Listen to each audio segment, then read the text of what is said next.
Hey everybody, welcome to another episode of Earthly Headlines. Today I want to hit up on a more linguistical and cultural subject today. And this one is titled Multilingualism Along the Nile. Now, whenever you hear about multilingualism, there's probably a 99.9% chance that there's it's like the place or city or country, whatever the place in question is, they're probably going to have a bunch of different cultures there as well. And it may not necessarily be bloody. It might be completely peaceful.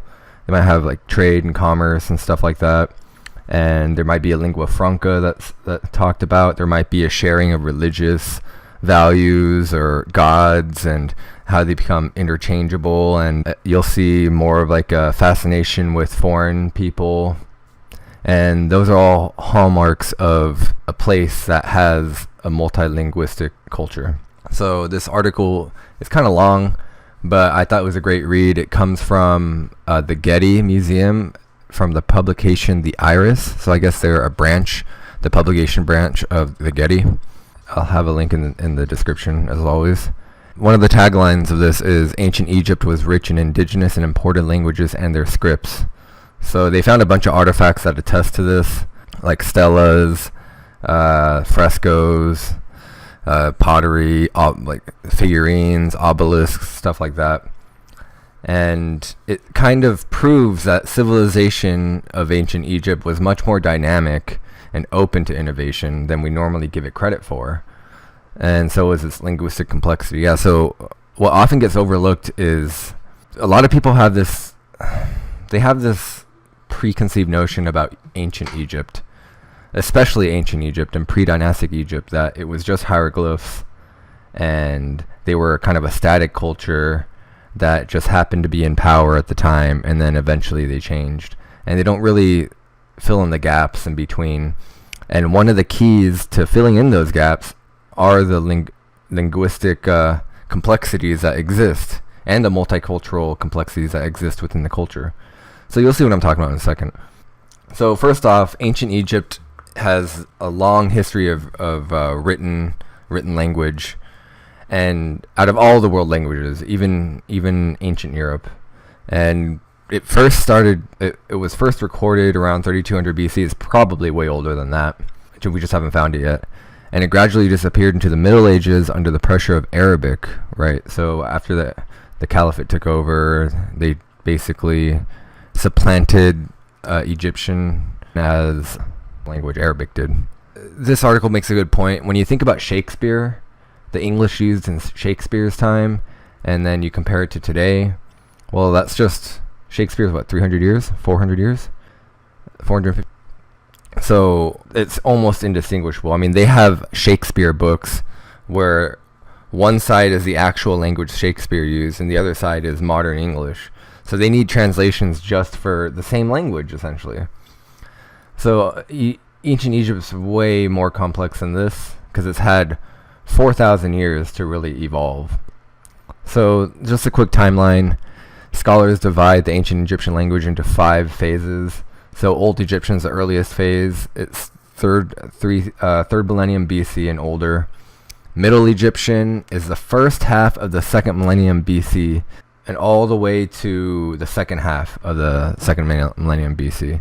So Middle Egyptian, it was found in like official, ritual, and literary texts. So more of the scholarly and the priesthood of Egypt at the time, and scribes learned how to write Middle Egyptian. Although Old Egyptian was, I think, still around at that time. It lingered on a little bit.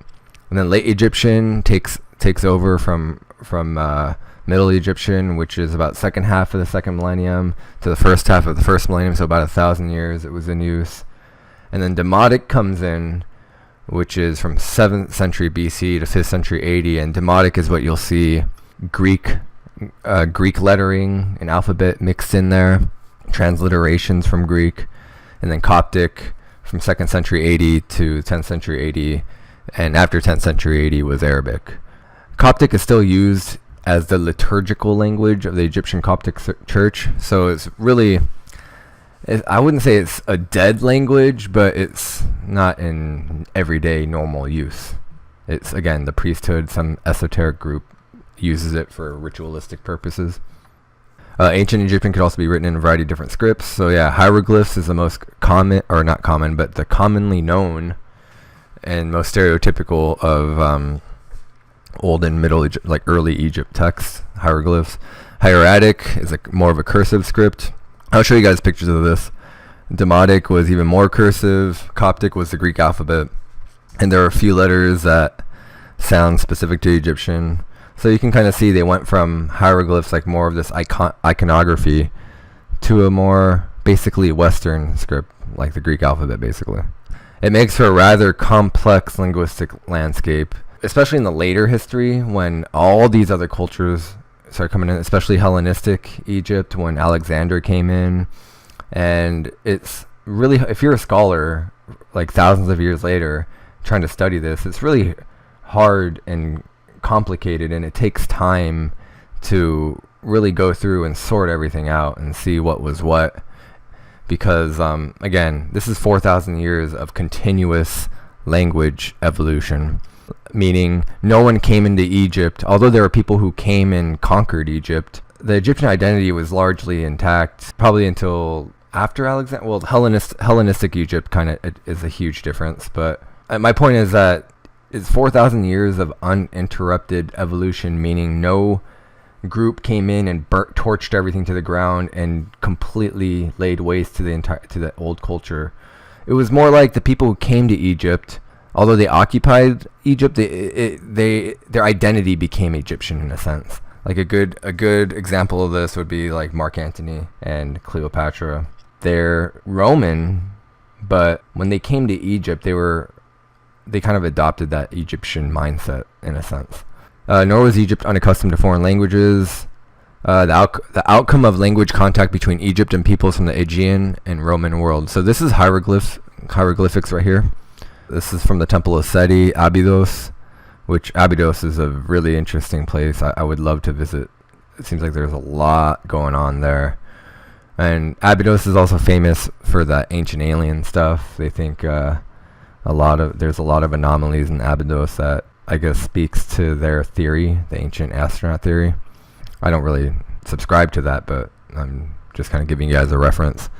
And here's hieratic, which you can see the stark difference. You can actually see it looks like more modern script where it looks like it's left to right.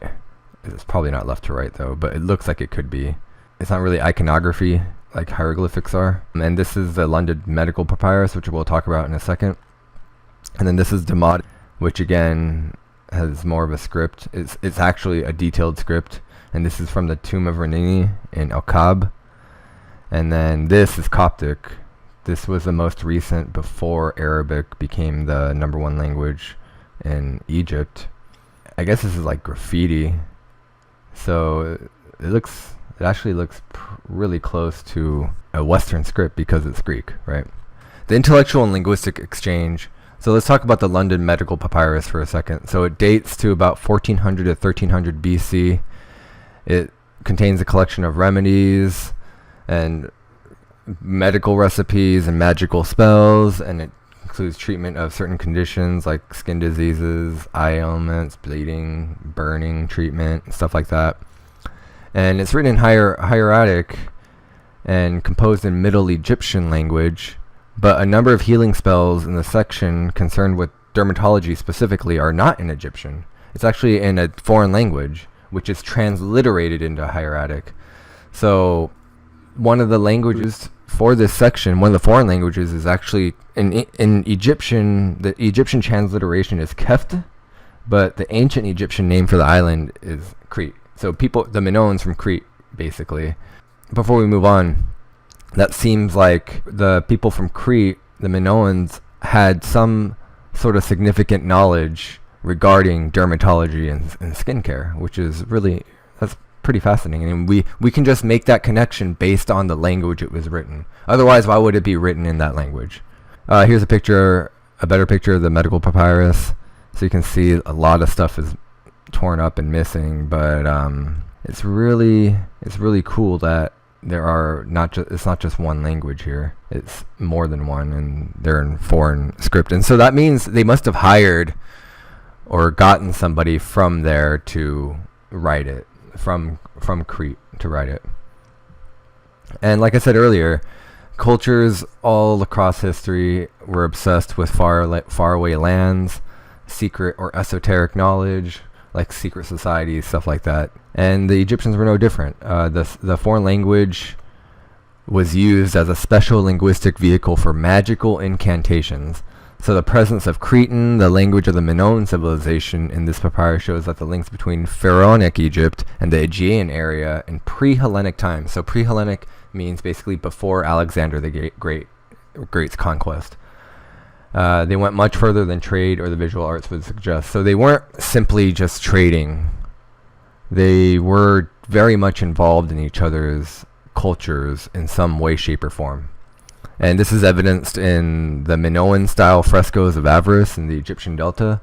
So this Egyptian Delta area presumably had a high population of people from the Aegean, because it makes sense, right? That's the closest part to the Aegean.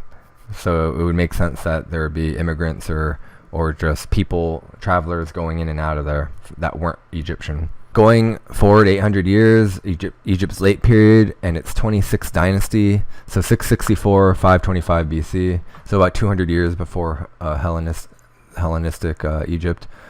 The presence of an increasing number of people from the Aegean world in Egypt arrived mainly for commercial and military reasons. Many served as mercenaries in the Egyptian army. These communities included both Greek and non-Hellenic peoples, such as the Carians from southwest modern-day Turkey. What else is in southwest Turkey? Go back, late tabby. Well, that's more like, I think it's southeast? It's southern. It's the southern part of Turkey. But anyway, that's really interesting too. So the Turkic people, or the ancestors of the Turkic people, they had a relationship in Egypt. So Egypt seemed like this hotbed of culture for a long time. So it leaves one to wonder, how did they get to that point? Because in Egyptian history, when you look at it, it's not like they started from the bottom and then they worked up to a peak and then they went down.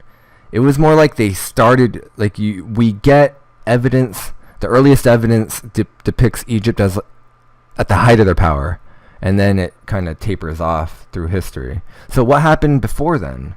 There's a lot of questions there. So this is a funerary stela. So it depicts a lady from a Carian lady. Her name's Piarbrim. I don't even know how to say it. There's no vowel there. So you see her lying in the bed right here, right? But it also depicts deities from the Egyptian pantheon, such as Osiris, Thoth, and the Apis bull. And at the bottom is un-Egyptian, showing the deceased, so the woman on the Grecian-style bier, and the people around her performing Carian ceremonies. So this is a very multicultural stela. And you wouldn't have this unless there was some sort of positive relationship between these three groups, meaning the Aegean people or the Greeks, the Cretans or the Minoans, the Egyptians, and the ancestors to the Turkic people, in this case the Carians. Really interesting stela. There's a lot of things you need to infer, because it just shows the different deities. But if you really think about it, how did they get to this point where it was cool to mix cultures? So they must have had a pretty progressive society back then. When it comes to language, a stela is wholly Carian. The text carved on it, recording the name and other information about the deceased, is not written in Egyptian hieroglyphs, as you would expect on a funerary stela from Egypt, but in the deceased original language, writing, and Carian alphabet. So that's really, as far as history goes, that's really endearing, I guess, because most of the time it's either the conquering government and country that's in charge and in their language, and that's it. In a lot of cases, not every case, but in a lot of cases. Multicultural Egypt, like I said earlier, if there's any sign of multilingualism, then there's multiculturalism for sure, because otherwise how would you get an outside language. So if you had language 1 in this area, how would you get language 2? That's not just a dialect of language 1. There'd have to be a different culture from at least a somewhat distant land to come over and mingle. And the fact that they both coexist means they didn't kill each other, so there probably wasn't much conflict.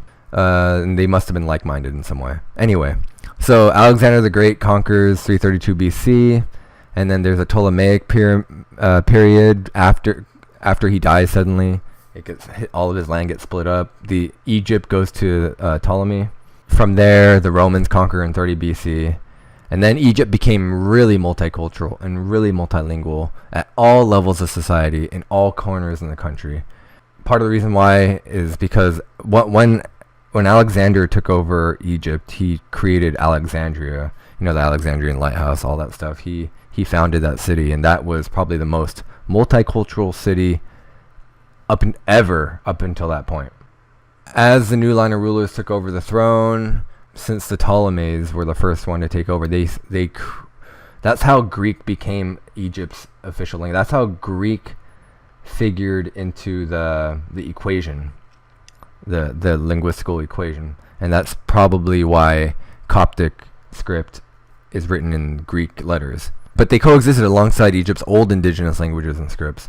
So that makes sense too. And then they talk at the Getty. They had the Stela of Callimachus, and it was set up at the Temple of Amun at Karnak in 39 BC during the reign of the last Ptolemaic ruler, Queen Cleopatra VII. And there's a decree issued by a local priest to honor the general Callimachus, who is praised in the text as a powerful local benefactor. This is really interesting because it seemed to be a recycled stone tablet from older times. So most of the original hieroglyphic texts were erased somehow. The only thing left from that time were the images of the two old gods, which is Amun-Ra and Montu. There were hieroglyphic captions preserved in the center, but everything else they erased, and then they put inscriptions in Greek.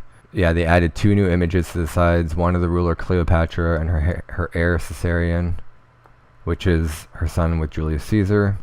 So the lower 2/3 of the stela were covered with the decree itself, written in both Greek and native letters, presented bilingually in both Demotic and Greek, so as to cater to both possible audiences. Now, catering to both possible audiences. Remember, the Greeks came and took over Egypt, and instead of supplanting their language, the Greeks kind of embraced them in a sense. Because otherwise, if they didn't, this is what I meant by the Greeks, although they physically occupied Egypt, the Egyptian ideals and their culture colonized the Greek mind. So the Greeks became Egyptian in a sense. You can see it in all these artifacts. Yeah, so hieroglyphs, Demotic, and Greek are all present side by side on this one monument, reflecting on stone the composite identity and the cultural traditions of Hellenistic Egypt. Hellenistic Egypt is really interesting. It's his own. It could be its own university class because there's so much going on there. There's so much. It's just very information dense. There's a lot of stuff to go through, and historical information. There's a lot of things that happened in that time. And then the hieroglyphs exported to Rome. So not only do you find the multiculturalism evidence in Egypt proper, but it's abroad as well. So artifacts inscribed in Egyptian also made their way to the 4 corners of the Roman Empire. And in specifics, they're talking about the Egyptian obelisks. So there's this one obelisk of Benevento, and it was erected in 88 AD in the southern Italian city of Benevento. And so the reason why they created this obelisk was to celebrate the Emperor Domitian and the Egyptian goddess Isis, whose local temple it decorated, along with the twin obelisk, another one that's identical. But the thing that's remarkable about the obelisk are the inscriptions on the 4 sides, which had to have been commissioned to a member of the Egyptian priesthood well versed in the ancient language, Middle Egyptian. Remember, Middle Egyptian was still like thousands of years before this. And then hieroglyphs is even older, like 3,000 years older than this. So imagine language surviving this long and still being relevant. And it had to be someone of the priesthood. It couldn't be just some random scribe. Remember, first of all, not everybody was able to read and write. And second of all, of those that did, not all of them were able to read and write in such a specific language, and a really old language that was no longer in everyday use.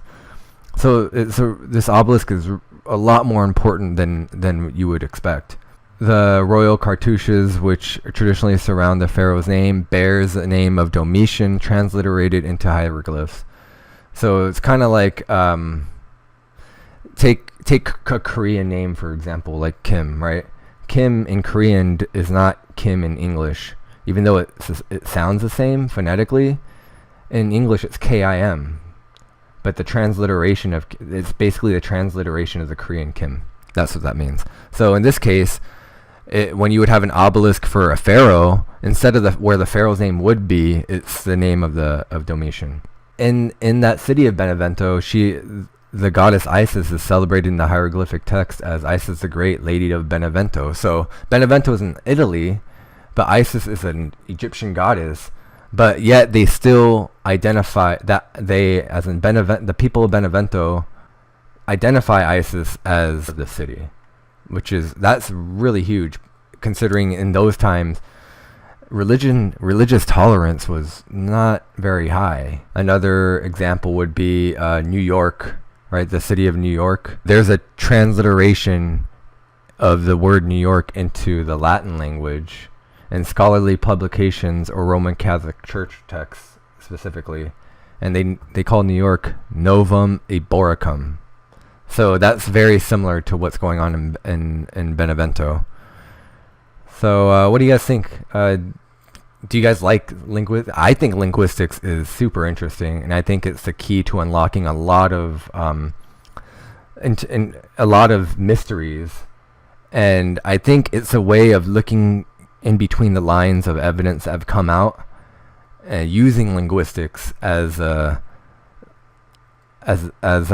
material to really analyze the context of what was going on there. Because a lot of times, especially if you're not a scholar or you're just a tourist, let's say, going to a museum, you just look, like in an Egyptian museum, for example, you just like, oh, look at all this old pottery from this day and age. Wow, it's so old.